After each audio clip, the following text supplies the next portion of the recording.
Hello, I'm Bookface. It's time for another perfectly normal, chill video on Bigfoot. Oh no.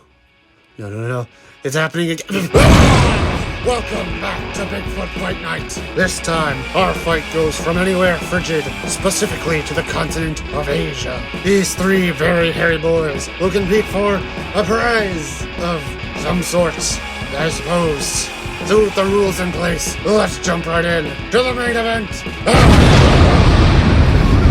Our first fighter is one that you'll need to appreciate while they're here, or else they might disappear. Catch them before they're gone.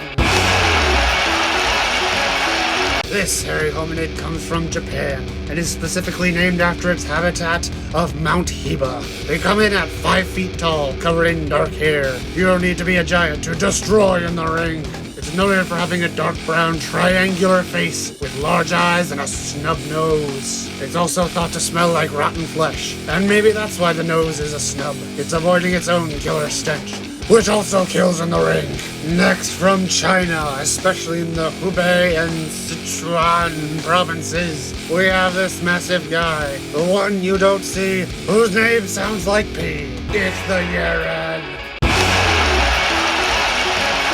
whose name means wild man. It has been given scientific names such as Pongo erectus. No erectus in the ring, that is an instant red card. We have some standards. And Yeren sinensis, with sinensis of course being a shrub for some reason. This Bigfoot is thought to stand at roughly 6 foot 6 inches tall, with the largest estimates reaching 10 feet, and it has been presumed to weigh up to 500 pounds. This stocky fighter cannot be moved, but it will certainly move you. Covered in 1 to 4 inch hair that's either black, reddish brown, grayish brown, or yellowish brown, which sounds like one of those YouTubers who constantly dye their hair. Believed to have a human-sized head with long red hair about 12 to 21 inches in length, with the back hair hanging down and the front hair standing up. Now that's what I call style. They have a high, sloping forehead, a narrow, hairy face, black eyes, large ears, an upturned human or orangutan kind of nose, high cheekbones, and protruding jaws and teeth. Its feet tend to measure 12 inches in length, and its fingers usually 6 inches. The more measurements we have, the better. Gotta accurately class our fighters in every possible way. Social security number comes next in registration. There have been hairs found from this creature and analyzed by PICS tests, which determined it to be unique to any known animal or humans, and hypothesized it to be some higher form of primate. That's awfully convincing, isn't it? Moving on, this fighter is known to move on 2 or 4 legs, which allows it to run incredibly fast, a signature move to get one over on the opponents. They're thought to move on their own or possibly travel with one other.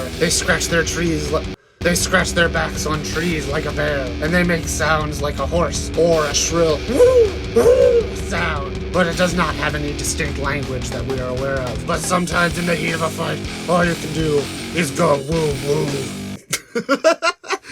The Yeren is thought to eat berries, chestnuts, stems, roots, corn, and bugs. It lives in caves and may smile when interacting with people. Friendly they may be, but you really shouldn't approach them, fighting instincts and all. Also, most times when primates bare their teeth, it's a show of aggression, not friendliness. A little science nerd fact from the announcer here. Now back to the ring!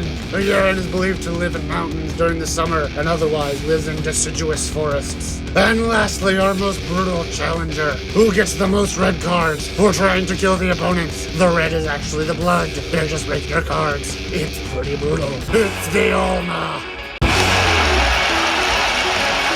This form of Bigfoot is from Mongolia and in the Caucasus, Pamir, and Altai Mountains of Central Asia. They lived in the mountains and in the remote wilderness. Our fighters greatly value their privacy, respect their boundaries, or else. The name is thought to come from either the Mongolian words for wild man or words meaning kill animals, though I just call it the Rule 34 Bigfoot, and it's even worse than you think. I am traumatized. Science has gone too far. This is why they want their privacy. The Alma stands at roughly 5 to 6 feet tall, but still weighs 500 pounds. His competitor may be smaller, but they are much denser than the rest. They are covered in reddish, shaggy reddish hair all over its body, with long tangled hair on its head. They have prominent cheekbones and a low receding jaw, which means like the lower jaw got further back. It's like the It's kind of an overbite, I think. I don't know if... Never mind. They have short-bowed legs and splayed feet. Even without fancy footwork, you'll never know where they're going. Just like me in my life. This got too personal. Anyways, they are most active at dusk and nighttime and sleep during the day. It can be hard to balance a training schedule and a sleep schedule. They can be heard mumbling or making cries of particular power. Again, just what you do in the ring. Scream at the opponent. It probably will confuse them a bit. And that's when you get them. They smell awful and eat hemp, grass, corn, melon, cherries, frogs, lizards, rats, and horse poop. Protein ain't worth all that. That's a red card. That's just nasty. Get out of here. I guess that's a brown card. And sometimes they're known to wear tattered clothes taken from humans. For their privacy we mentioned earlier. Respect the Bigfoot boundaries or perish. And there we have 3 more competitors in Bigfoot Fight Night. My throat hurts so very much.